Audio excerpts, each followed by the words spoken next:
అంతేనా? పక్కా కొడతారు. ఇప్పుడు లైవ్ లోకి వచ్చి చూడాలా చూడు అలా నేను చెప్తున్నాను వాళ్ళకి. నన్ను చూసి చూసి చూసి 5 years నుంచి ఉంటున్నాను, ఫోక్ సాంగ్స్ అవే చేస్తున్నాను కాబట్టి వాళ్ళు ఊకే నా ఫేస్ చూసి చూసి ఇదే ఎక్స్ప్రెషన్స్, సేమ్ ఎక్స్ప్రెషన్. కానీ సగం మంది అలా అంటారు కదా, సగం మంది మెచ్చుకునే వాళ్ళు ఉన్నారు. జానుకి ఫేమస్ అయిపోయాక ఇది వచ్చేసాక యాటిట్యూడ్ ఎక్కువ, పొగరు ఎక్కువ అనే వాళ్ళకి అసలు నాకు పొగరు ఉండదు, ఫస్ట్ యాటిట్యూడ్ ఉండదు. నేను అందరితో చాలా కలిసిపోయి ఉంటాను. నాతో జర్నీ చేస్తే తెలుస్తుంది. ఇప్పుడు దూరం నుంచి చూసి జడ్జిమెంట్ చేయడం వేరు. నాతో నిజంగా ఒక 1 day వచ్చి 5 minutes చాలు నాతో మాట్లాడితే వాళ్ళకి అర్థమైపోతుంది నేను ఏంటనేది. చాలా మంది నాతో అన్నారు కూడా, ప్రొడ్యూసర్స్ కూడా, మీకు చాలా పొగరు ఉంటుంది అంట, అమ్మో మీతో మాట్లాడంటున్నారు. షూటింగ్ వచ్చిన తర్వాత సారీ జానమ్మ ఇలా దండం పెట్టి చెప్పిన వాళ్ళు ఉన్నారు. ఉండదు, అసలు ఉండదు. యాటిట్యూడ్ ఉందా? అసలు ఉండదు. యాటిట్యూడ్ ఉండాలి. యాటిట్యూడ్ ఎప్పుడు ఉండాలి? సందర్భం బట్టి ఉండాలి. ఎప్పుడు పడితే అప్పుడు ఉండదు. ఉంటదా కొంచెం? కొంచెం అంటే ఒకవేళ వేరే రకంగా, ఒకవేళ నన్ను ఎవరైనా అన్నప్పుడు మంచి రకంగా అన్నప్పుడు అప్పుడు వాళ్ళకి మాట్లాడేటప్పుడు యాటిట్యూడ్ వస్తుంది. నేను ఇది కాదు అలా వస్తుంది కొంచెం, అంతే. ఎందుకు యాటిట్యూడ్, ఎందుకు పొగరు అవసరం లేదు. ఈ రోజు ఇంత ఉందాం, తర్వాత ఇంత అవుతాం, కానీ మనమైతే ఎప్పుడు అలాగే ఉండాలి. అది నమ్ముతాను నేను. ఎలా ఈటీవీ వాళ్ళు నిన్ను ఎలా కాంటాక్ట్ అయ్యారు, ఎందుకు కాంటాక్ట్ అయ్యారు? మనకి ఎందుకు కాంటాక్ట్ అయ్యారో తెలియదు. మనకు కాల్ వచ్చింది. కాల్ వచ్చినప్పుడు నేను బయట ఉన్నాము, టూర్కి వెళ్ళి ఉండి 24th అన్నారు. అప్పుడు ఒక డేట్ చెప్పారు. సారీ అండి నేను రాలేను, నేను టూర్కి వచ్చాను, నేను రావడానికి కుదరదు, ప్రాక్టీస్ కూడా ఆ టైంలో చేయలేం కదా అని చెప్పేసి వదిలేసాం. సరే అండి ఓకే అని కట్ చేశారు. మళ్ళీ నేను హైదరాబాద్ వచ్చిన తర్వాత మళ్ళీ కాల్ వచ్చింది.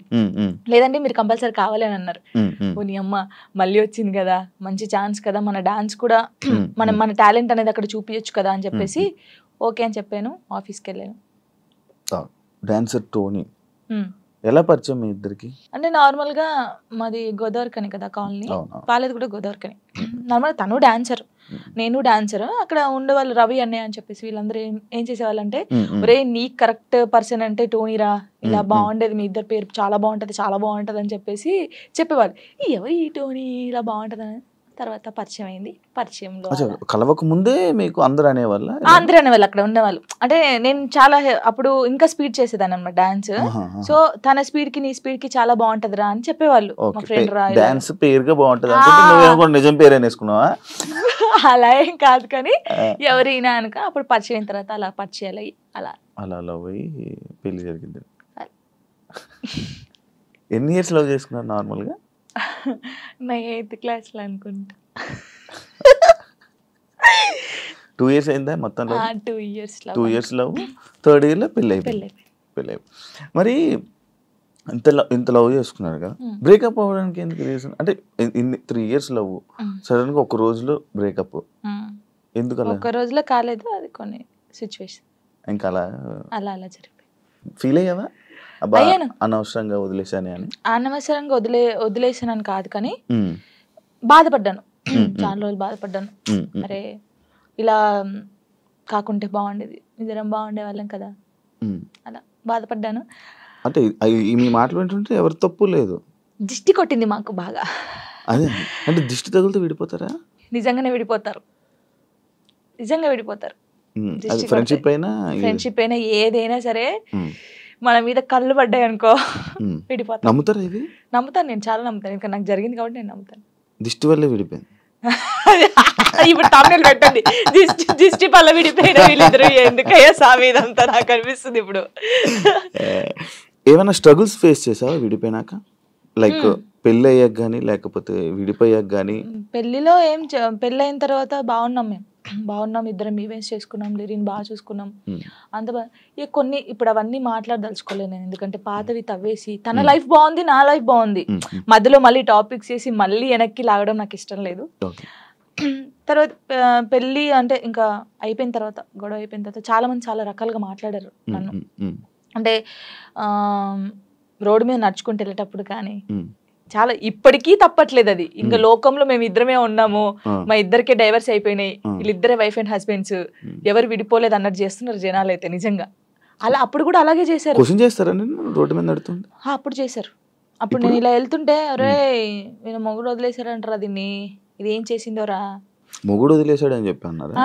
ఇలా వదిలేసిన తర్వాతనే కదా నాకు ఎక్కువ అలా అలా చాలా స్ట్రగుల్స్ పడ్డాను.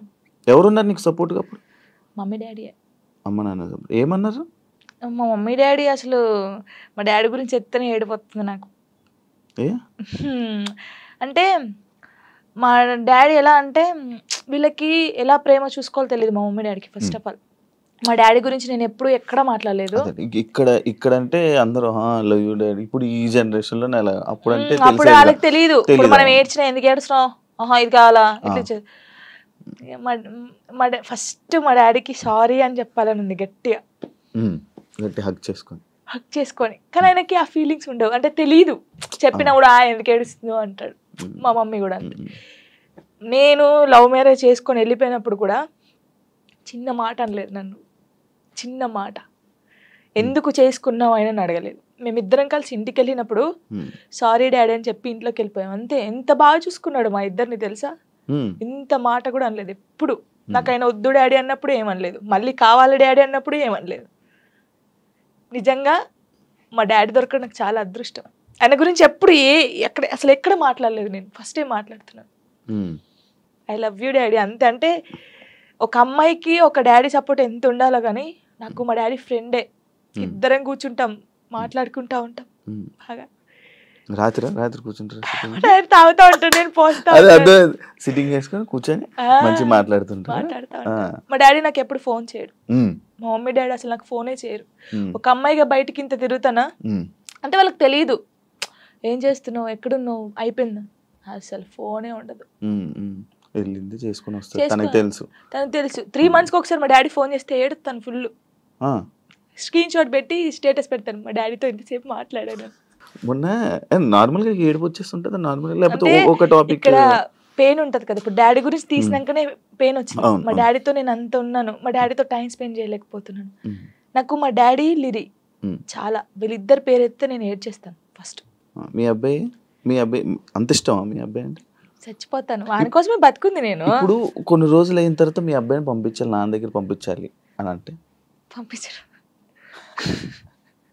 అంటే యాక్చువల్ లా ప్రకారంగా నార్మల్ గా కొన్ని ఇయర్స్ అమ్మ దగ్గర, ఇన్ని ఇయర్స్ అని అమ్మ దగ్గర ఉండాలి అని చెప్పి. అలా అంటే నాకు గుండె అయిపోతుంది. లేదు జనరల్ గా అడుగుతున్నా. లిరి వెళ్ళడు, అమ్మ కాడే ఉంటా అని చెప్తాడు. షూర్ నేను ఉంటును, సపరేట్ గా మనతో మీరు మాట్లాడండి వాడు చెప్పేస్తాడు. వెళ్ళడాడు. అంటే అబ్బాయి ఇష్టం, అబ్బాయి ఇప్పుడు నా ఇష్టం లేదు తన ఇష్టం లేదు, వాళ్ళు ఇరిగాని అడుగుతారు కదా, మా మమ్మీని వదిలిపెట్టి రానని చెప్తాడు.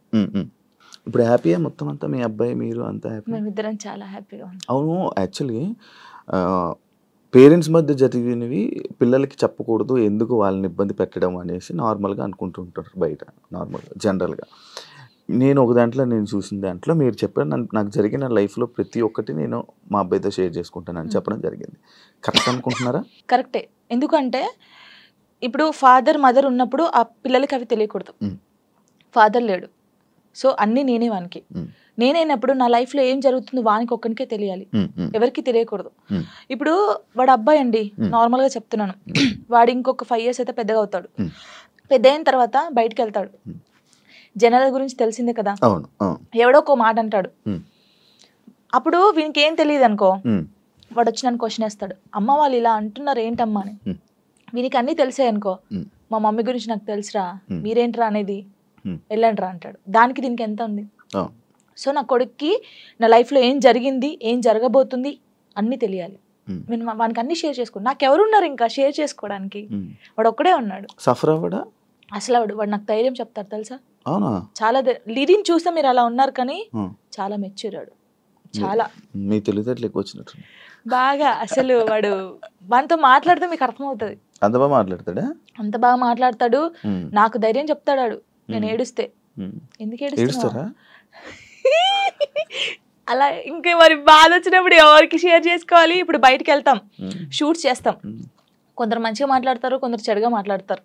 అట్లా మాట్లాడినప్పుడు ఇంటికి వెళ్తాను, వాడిని చూడగానే ఏడుపు వస్తుంది, గట్టిగా పట్టేసుకొని డాడీ ఇలా అన్నారా ఈ రోజు నన్ను అన్నీ చెప్తాను. శివ గారు తెలుసా, నేను ప్రతి పిన్ టు పిన్ చెప్తాను వానికి. నేను నాకు ఎవరైనా ప్రపోజ్ చేసినా ప్రపోజ్ చేశారు రలీరి నాకు అని చెప్తాను నేను సీరియస్ గా. ఎవడాడు అంటాడు, ఎవడాడు అంటాడు, నాకు నచ్చలేదు రలీరి అని చెప్తాను నేను. ఉండేలే అప్పుడు చెప్పకూడదు పేరు. చెప్పు పేరు చెప్పొద్దులే, స్టోరీ నార్మల్ గా అంటే ఎవరికైనా ఉంటారు, నేను కూడా మనిషినే కదా, నాకు కూడా క్రష్ ఉంటారు. నాకు అనుష్క అంటే క్రష్. హీరోయిన్ మీరు హీరోయిన్ నార్మల్ గా ఒకరంటే ఇష్టం ఉండే, అంటే వాళ్ళతో ఎప్పుడు మాట్లాడలేదు, నేను వాళ్ళని ఎప్పుడు కలవలేదు, ఎప్పుడు చూడలేదు, కానీ బట్ కొన్ని వీడియోస్ చూసిన తర్వాత వాళ్ళ క్యారెక్టర్ నచ్చి కొంచెం ఇష్టపడ్డాను. ఇప్పుడు ఇది చెప్పారా మీ అబ్బాయికి? చెప్పాను ఒరే వాళ్ళ క్యారెక్టర్, ఓ అవునా, ఓకే ఓకే.